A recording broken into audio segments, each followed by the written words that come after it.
So here's a wonderful, wonderful question. How can I help my marriage be stronger? And there is one very basic principle here.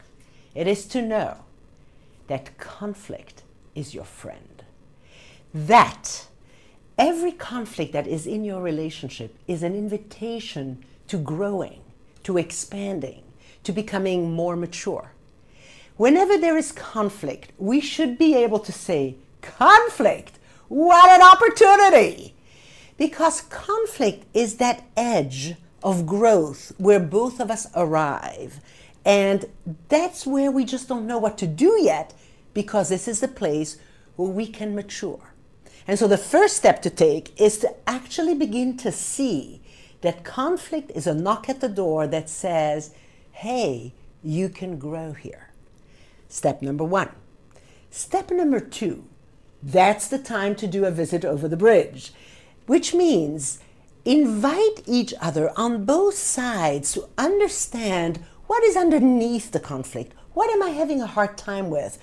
What can I tell you that is really vulnerable, that not only connects to today, but also connects to when I was a little child? Because what I'd like to talk about here, in order to make a marriage stronger, we need to understand the 90-10 formula. Now, what is the 90-10 formula? When there is conflict, 10% of the energy of that conflict is actually in the present between you and I. But 90% of the energy is in our childhoods, because if 90% of the energy were not in our childhood, we would have 100% of the energy to deal with the situation in a creative adult way. If we cannot, if we have conflict there, if we are frustrated there more than twice over the same thing, let's apply the 90-10 formula, which means 90% of my energy is caught in my past. Let's you and I together go and explore a little bit. What happened when I was a little kid? What is the story that I still need to tell?